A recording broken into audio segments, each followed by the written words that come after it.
चलिए इसके बाद इसका टर्म्स देखेंगे। पहला पॉइंट है इसका टर्म्स का volume of semi volume energy.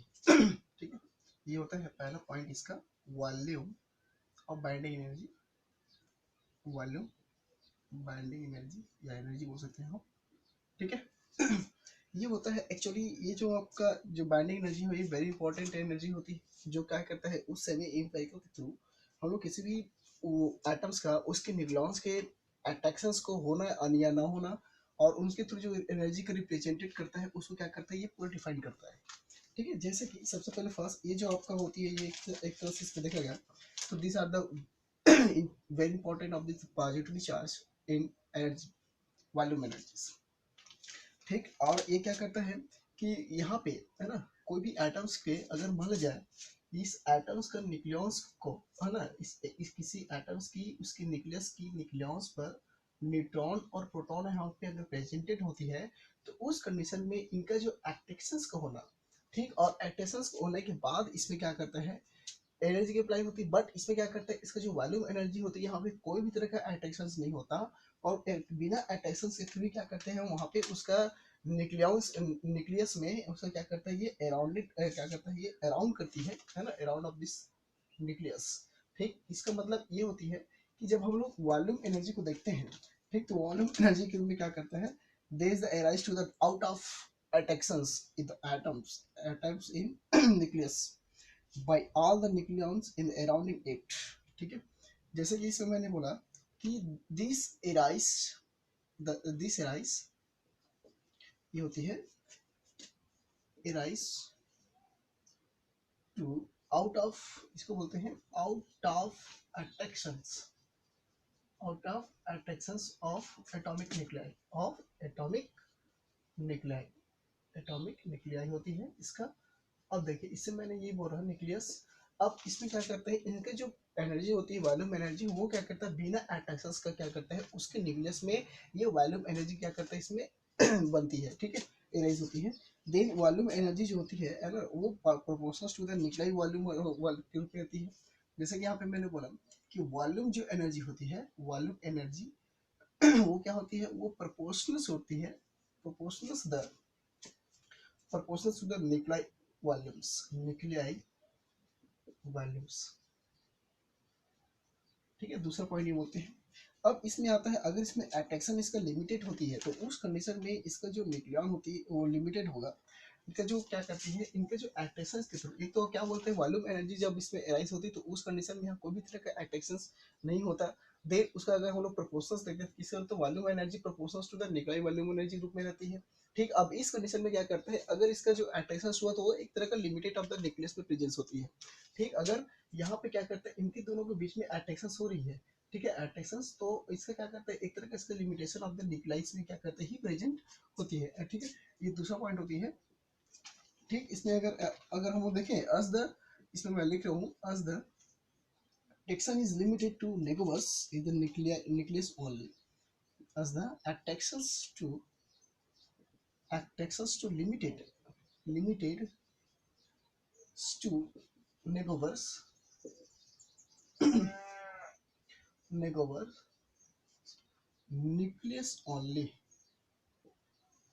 nucleus only। ठीक, तो volume energy is the saturated is the given by, अब देखिए अब यहाँ पे क्या बोल रहे हैं कि अगर यहाँ पे इसका मान लीजिए इस न्यूक्लियस के थ्रू यहाँ पे अगर हमारा यहाँ पे लिमिटेशन अटेंशन होती है तो उस कंडीशन में इसका जो एक तरह का सैचुरेटेड वॉल्यूम एनर्जी का एक सैचुरेटेड इक्वेशंस मिलती है जिसको हम लोग बोलते हैं saturations of the equations in volume energy in saturated is given by क्या होती है ये हो जाएगा आपका बाइंडिंग वॉल्यूम एनर्जी बी थी इक्वल क्या जाएगा ए बी ए। ठीक है, ये एनर्जी होती है, ये इसको कहते हैं इसका जो इक्वेशंस बनती है ना इक्वेशंस नंबर ये होता है हमारा वॉल्यूम बाइंडिंग एनर्जी कहलाता है। और यहाँ पे वॉल्यूम क्या होती है अगर इसको कांस्टेंट रखें वॉल्यूम इज अ कांस्टेंट तो क्या हो जाएगा वॉल्यूम इज अ कांस्टेंट मतलब ए वी इक्वल यहाँ पे हो जाता है 40.1 million volt. there is a total volume energy is constant, the total volume energy is constant हो जाती है। ठीक, ये होता है हमारा वॉल्यूम एनर्जी।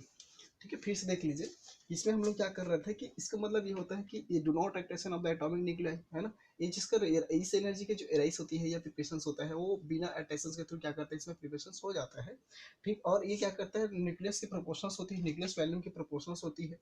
ठीक, देन इसमें अगर इसका जो अट्रैक्शन होती है तो एक तरह का लिमिटेड ऑफ द अट्रैक्शन होता है न्यूक्लियस में। ठीक, और इसके बाद volume of the saturation energy, इसको हमारा हमारा ये होती है बाइंडिंग एनर्जी इक्वल ए जो होती है A upon V, A V into A होता है। ठीक है, अब ये कहाँ से है हमारा, जब न्यूक्लियस में रेडियाई पढ़े, न्यूक्लियस से क्रॉस सेक्शंस पढ़े, तो उस कंडीशन में हमको ये वैल्यू मिलती थी। ठीक है, बाइंडिंग एनर्जी के रूप में। तो ये होती है, इसको वैल्यू होती है जो कि क्या कहता है, उस वॉल्यूम एनर्जी का क्या कहता है आपको, ये कांस्टेंट होती है। ठीक, इसके बाद आता है इसका नंबर 2। नंबर 2 आता है आपका सरफेस एनर्जी। ठीक, अब क्या कहते हैं सरफेस एनर्जी में, अगर यहाँ पे मान लिया जाए इसका एट्रेशन हुआ, तो उस कंडीशन में क्या करता है, इसमें nuclear attracted by the equal number of nuclei. ठीक, अब तो यहाँ पे दूसरा ये बोलते हैं सरफेस बाइंडिंग एनर्जी नंबर 2 है। Number 2 surface energy. ठीक, सरफेस एनर्जी होती है। अब इसमें होती है कि the volume energy terms assume that every nucleus is the attraction by equal number of nucleons। ठीक है, यहाँ पे इनका अट्रैक्शंस होती है, अट्रैक्शंस होगा, वो क्या करता है न्यूक्लियस का क्या करता है इक्वल नंबर पे होती है। ठीक है, attraction by equal number to nucleus nucleons nucleon. ठीक, पहला पॉइंट है कि यहाँ पे हमारा वॉल्यूम एनर्जी के terms assumed by the every nucleons is the attraction by this equal number of nucleons. ठीक है, यहाँ पे हमारा इनका जो अट्रैक्शन ये होता है कि जब न्यूक्लियॉन के में इक्वल नंबर होना चाहिए, जहाँ उसके अट्रैक्शन हो, तो उस कंडीशन में यहाँ पे क्या करता है सरफेस एनर्जी क्या करते हैं एराइज होती है। ठीक, अब अगर यहाँ पे हम लोग इसका consequence of this surface tension effect होगा। दूसरा क्या होता है इसमें कि अगर इस तरह का इसमें न्यूक्लियॉन्स में अगर मान लिया जाए कि इसमें हमारा अट्रैक्शन के थ्रू इसमें दोनों क्या करते हैं बराबर बराबर न्यूक्लियॉन्स के मिलती है, एनर्जी मिल रही है, तो उस कंडीशन में इसमें एक तरह का इफेक्टेड होती है, जो इफेक्ट होता है सरफेस टेंशन इफेक्ट कहलाता है। ठीक है, इसमें होता है एक तरह का सरफेस टेंशन टेंशन इफेक्ट होती है।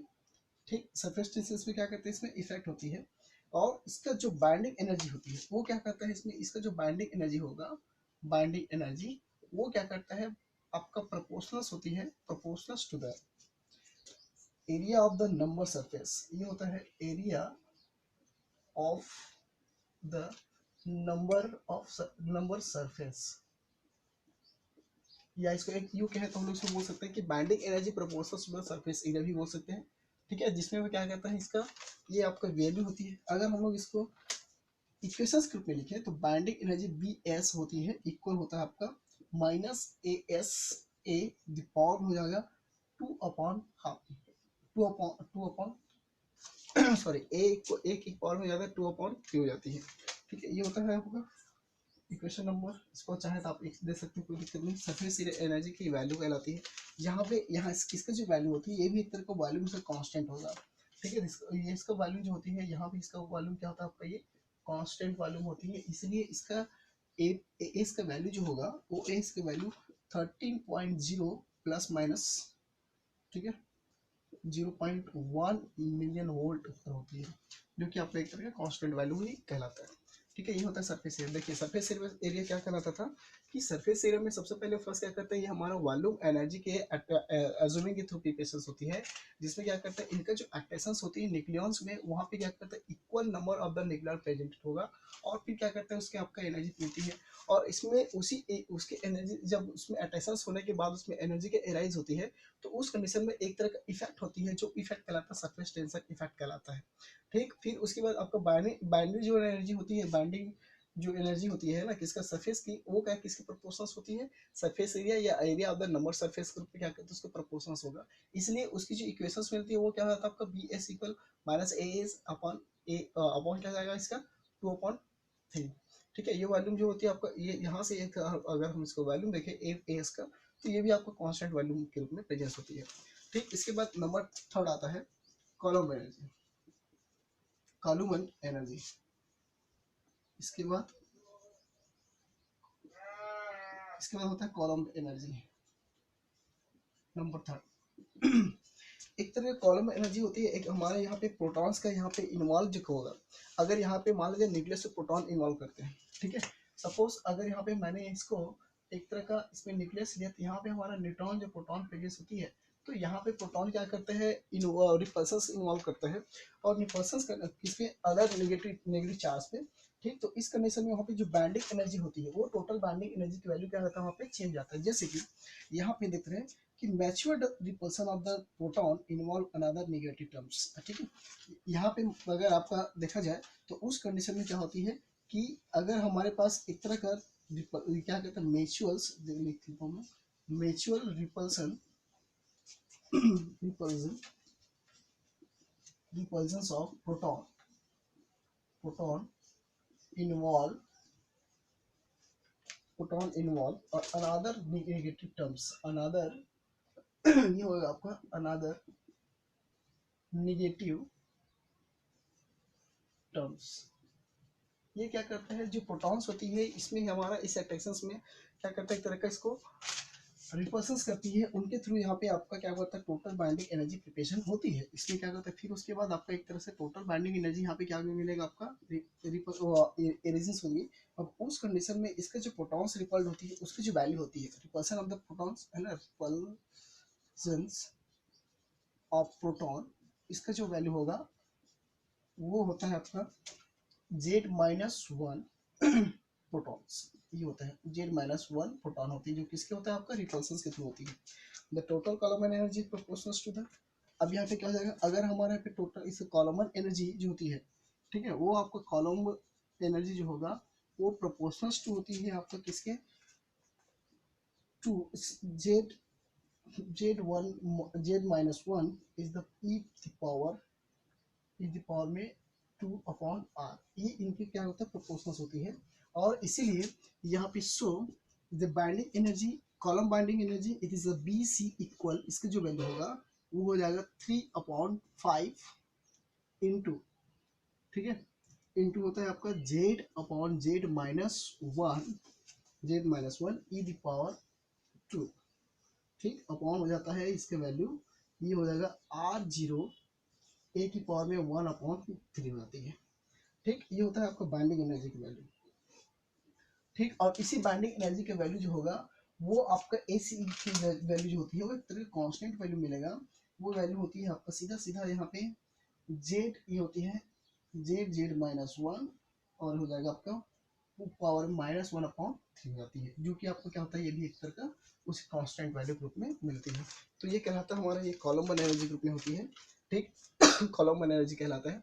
तो कॉलम एनर्जी क्या होता है, इसमें एक तरह मैच्योर रिपल्सन्स होती है किसके, प्रोटॉन के बीच में, जो अदर लिगेंड के अदर नेगेटिव चार्ज प्रेजेंस होता है। ठीक, उसके बाद टोटल इसमें बाइंडिंग एनर्जी प्रेजेंस होगा, एनर्जी होती है। और यहाँ पे रिपल्सन के थ्रू उसके जो प्रोटॉन की वैल्यू होती है वो क्या होता है, Z-1 प्रोटॉन्स होती है। फिर कॉलम एनर्जी क्या करता है, जो आपका प्रोपोर्शनल टू द किसके वैल्यू ग्रुप में होती है, प्रोटॉन्स दिस वैल्यू। इस तरह से हम लोग आर जो होती है रेडियस होती है न्यूक्लियस का। ठीक है, फिर उसके बाद उसका बाइंडिंग एनर्जी जो होगा कॉलम का वो 3/5 into Z/Z-1 E the power 2, ये होता है R0 A/1/3 होती है, जो कि आपका एक AC के वैल्यू जो होगा Z/Z-1, जो कि क्या होता है आपका, इसके वैल्यू भी क्या होता है, कांस्टेंट होती है। तो ये होता है कॉलम एनर्जी, सरफेस एनर्जी और वैल्यू एनर्जी। बचा दो नेक्स्ट वीडियो में देखेंगे।